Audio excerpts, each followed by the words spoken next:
नमस्कार, सनमार्ग लाइव में आपका स्वागत है। दिन भर की तमाम बड़ी खबरों के साथ मैं हूं खुशबू राय। झारखंड विधानसभा का मानसून सत्र आज से शुरू हो गया। 5 दिनों तक चलने वाले इस सत्र के पहले ही दिन विपक्ष की नाराजगी के बीच सरकार की ओर से अनुपूरक बजट पेश किया गया। साथ ही दिल्ली की पूर्व मुख्यमंत्री शीला दीक्षित समेत कई दिवंगत नेताओं और शहीदों को याद किया गया। उसके बाद विधानसभा के स्पीकर दिनेश उरांव ने अगले दिन के लिए विधानसभा की कार्यवाही को स्थगित कर दिया। झारखंड विधानसभा का मॉनसून सत्र आज से शुरू हो गया।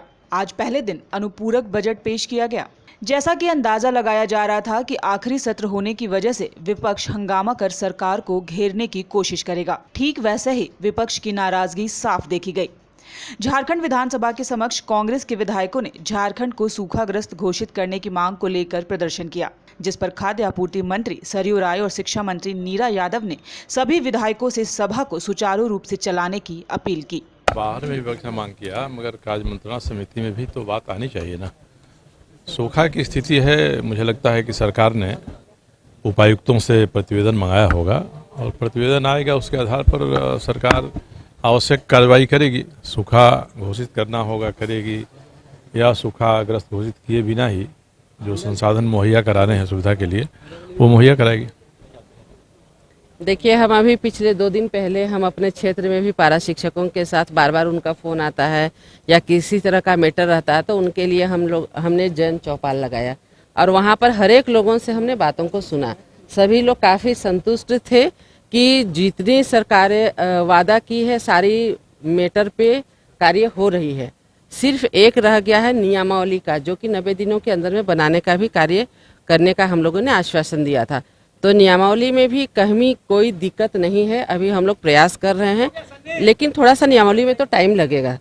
तो अगर बेवजह वो आंदोलन में जाएंगे तो इसका अच्छा रिजल्ट नहीं आएगा। बच्चों के भविष्य को निखारने के लिए उनसे हम आग्रह करना चाहेंगे कि आंदोलन नहीं, सरकार ने जितनी बातों को आपने सरकार के समक्ष रखा, और हम तो विपक्ष को कहेंगे कि आराम से सत्र को चलने दे, कहीं कोई बाधा उत्पन्न न करे, क्योंकि हमें लगता है कि ये हम लोगों के कार्यकाल का ये लास्ट सत्र है। तो जनता की समस्याओं को यहाँ पर रखे और उसका जवाब ले, ये ज़्यादा बेहतर होगा। इसलिए हमारे तरफ से ये आग्रह होगा कि सभी लोग कहीं ना कहीं जनता के द्वारा चुन करके आते हैं तो जनहित के मुद्दा को ही उठाते हैं, तो जनहित के मुद्दा को उठाएं, उसका जवाब लें। कहीं कुछ है तो उसमें आप विचार विमर्श करें, ये सबके लिए अच्छा होगा। जनता विकास चाहती है, सिर्फ हंगामा करने से या बाधित करने से उससे आपको क्या श्रेय मिलने वाला है।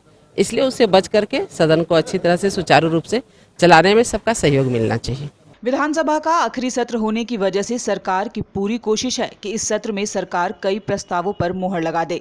दूसरी ओर विपक्ष के कई विधायक ऐसे हैं जो सरकार को घेरने की कोशिश में सदन में ही धरने पर बैठने को तैयार हैं, जिनमें से एक हैं समाजवादी पार्टी के विधायक शिव पूजन मेहता। जो अस्थायी प्रस्वीकृति प्राप्त इंटर कॉलेज थे जितने भी, उसमें पिछले साल जो या विगत 4 वर्षों से बच्चों के नामांकन के लिए जो सीट तय किया गया था, वो सीट इस बार जो है से 1/4 कर दिया गया है। जैसे कहीं 1400 सीट है तो उसमें 384 कर दिया गया।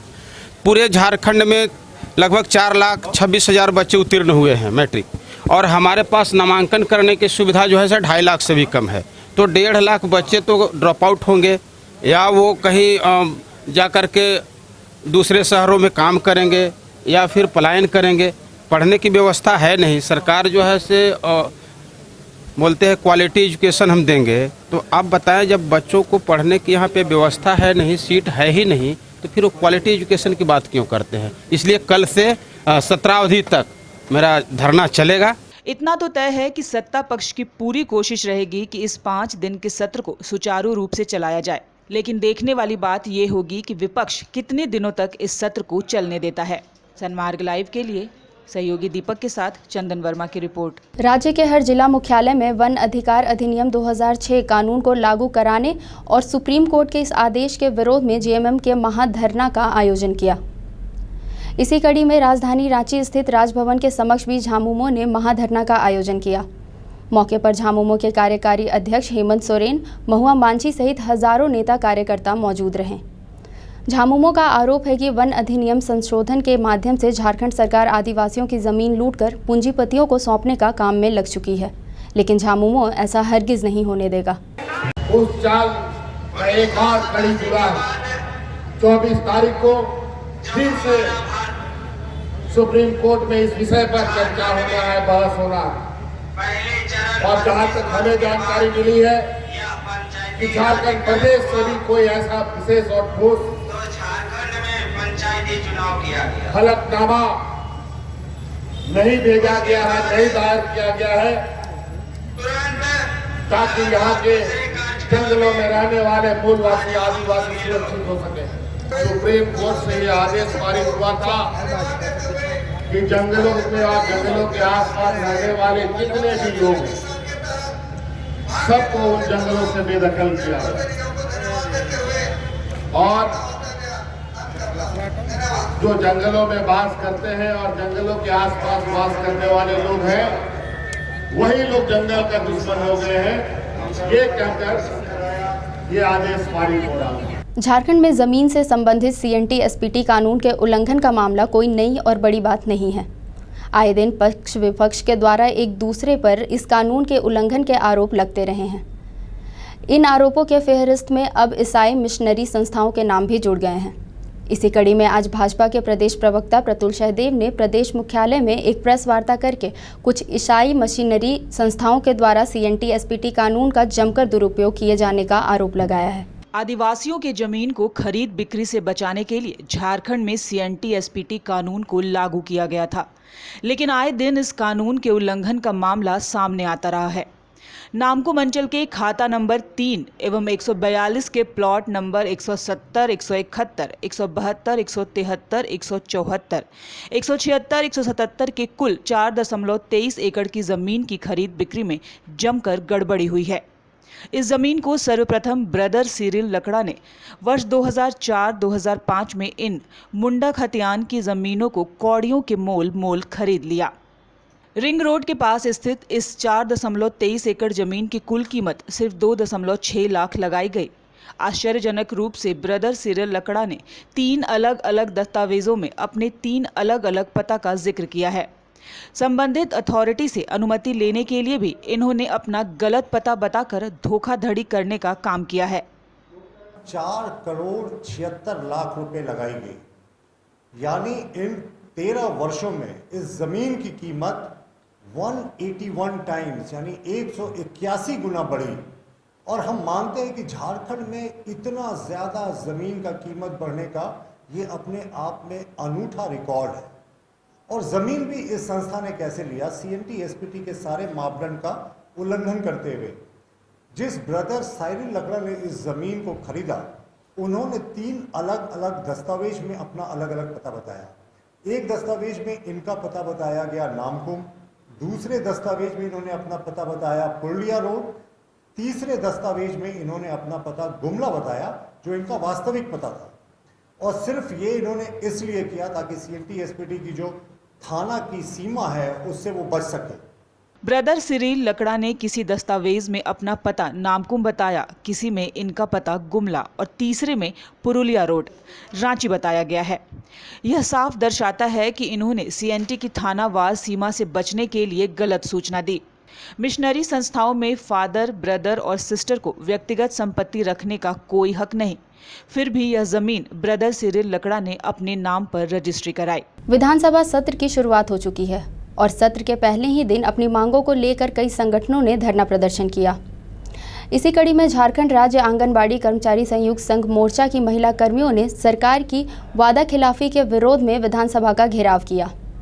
संघ के सदस्यों ने स्पष्ट किया कि अगर सरकार उनकी मांगें नहीं मानती है तो यह आंदोलन एक बड़ा रूप ले सकता है। 17 जनवरी 2016 में जो हमारी मांगे था उसमें सरकार ने उनके पर वादा खिलाफी किया है। उस मांगों को उन्होंने पूरा नहीं किया। वही मांग को लेकर के आज सेविका सहायिका पोषण सखी बहने आक्रोशपूर्ण प्रदर्शन करने जा रही हूँ। और मैं वादा करती हूँ कि हमारी मांगे है कि न्यूनतम मजदूरी सेविका सहायिका और पोषण सखी को देना होगा और उम्र सीमा 60 से 65 वर्ष करना होगा। न्यूनतम मजदूरी देना होगा। अनुकंपा पर सेविका सहायिका और पोषण सखी का बहाली करना होगा। 17 जनवरी 2016 का मांगों को अगर नहीं पूरा किया गया तो मैं आज ही वादा करती हूँ कि हम लोग हड़ताल पर जाएंगे और ये छत्तीसगढ़ का रघुवर सरकार को फिर वापस बोरिया बिस्तर लेकर के भेज देंगे अगर हमारी मांगे पूरा नहीं हुआ तो। झारखंड प्रदेश आंगनबाड़ी सहायिका सेविका का संयुक्त संघर्ष मोर्चा के तहत ये विधानसभा का घेरा हुआ है, लेकिन साल भर होते होते ये सरकार अभी भी बहाना करती है कि मेरे पास देने के लिए कुछ भी नहीं है। अगर देने के लिए नहीं है तो आज मैं घोषणा करके जा रही हूँ, ये सरकार का हम मिट्टी पलीत करके रहेंगे। आने वाले आगामी चुनाव में हम सरकार के विपक्ष में जाएंगे और इनको हराने का काम करेंगे, क्योंकि आंगनबाड़ी सेविका और सहायिका के खिलाफ इन्होंने न्याय नहीं किया है। हम न्याय की मांग करते हैं, पोषण सखी की मांग का हम डिमांड को पूरा करने का मांग करते हैं। झारखंड आंदोलनकारी मोर्चा ने आज विधानसभा सत्र के दौरान अपना विरोध प्रकट करते हुए धरना प्रदर्शन किया। आदिवासियों के हित के लिए सरकार से ठोस कदम उठाने की मांग की, साथ ही आंदोलनकारियों के बलिदान को शहीद का दर्जा देने की भी मांग की। अलग का लड़ाई लड़े थे कि समतामुलक झारखंड का निर्माण होगा, जहां पर सबको न्याय मिलेगा और यहां का अस्तित्व, अस्मिता, जल जंगल जमीन की रक्षा होगी, रोजी रोजगार मिलेगा और झारखंड का यहां पर नवनिर्माण होगा, विकास होगा। लेकिन आज अलग राज्य होने पर भी हमारी विकास नहीं हो पाई है। झारखंड गलत दिशा में चल गया। जिस सपना जो परिकल्पना देखी गई थी, आज कहीं न कहीं दिशा भटक गई है।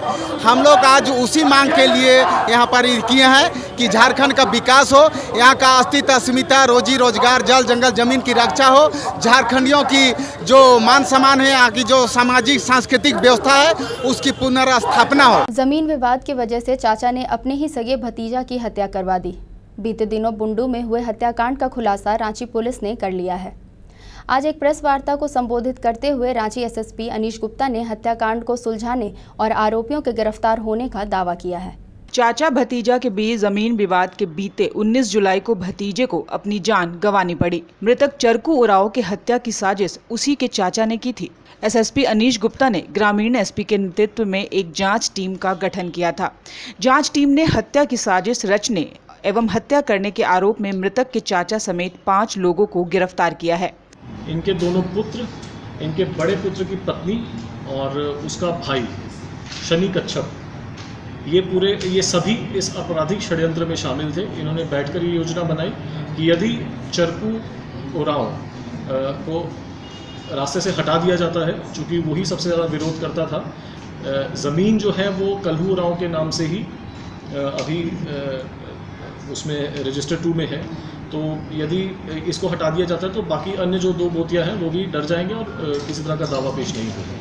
गिरफ्तार किए गए लोगों से हत्या में प्रयोग में लाए गए हथियार समेत जिंदा गोली और मोबाइल फोन बरामद किया गया है। वन महोत्सव समारोह के दौरान झारखंड विधानसभा के अध्यक्ष दिनेश उरांव, संसदीय कार्य मंत्री नीलकंठ सिंह मुंडा और तमाम सदस्यों ने रांची के कूटे में बन रहे नए विधानसभा परिसर में वृक्षारोपण किया।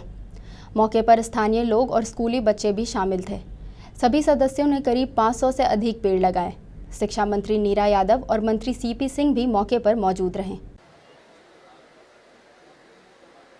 देखिए, आज श्रावण मास की पहली सोमवारी है। सबसे पहले तो सभी शिव भक्तों को ढेर सारी शुभकामना देना चाहेंगे, बहुत बधाई देना चाहेंगे, उनके जीवन में खुशियां बरकरार रहे। और अभी हम लोगों ने पौधारोपण किया है नए विधानसभा परिसर में। तो हम अपना जहां पर था वो तो लगाए, और माननीय मंत्री जी नहीं आए थे, अमर कुमार बावरी जी, तो उनके स्थान पे भी हमने लगा दिया है।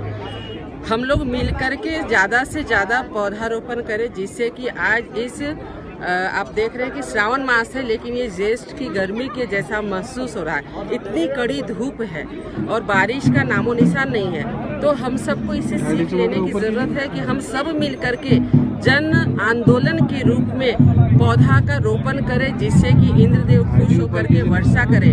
वरना हम लोग पिछला रिकॉर्ड का जो अकाल है उसको भी हम लोग तोड़ के आगे बढ़ने वाले हैं। इसलिए हम सबसे आग्रह करेंगे, जल संचयन में अहम भूमिका निभाए, एक एक बूंद जल का बचाए और ज़्यादा से ज़्यादा पौधारोपण करें। हर व्यक्ति को अपने जीवन में प्रत्येक साल 10 वृक्ष लगाना चाहिए, और सिर्फ लगाना नहीं चाहिए, इसको पाल पोस कर बड़ा करना चाहिए, ताकि वो वृक्ष हो। आज जलवायु परिवर्तन जिस प्रकार से हो रहा है, वैसी स्थिति में वृक्ष लगाना आवश्यक है।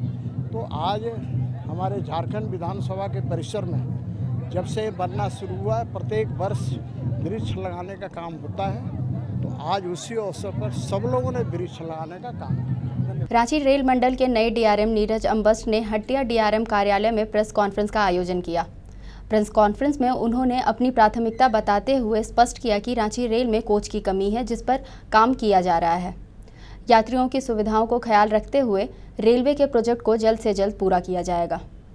रांची मंडल में मेरा सर्वप्रथम जो मेरा प्रायोरिटी है वो समय के साथ परिचालन और सुरक्षा के साथ, ये मेरा फर्स्ट प्रायोरिटी है।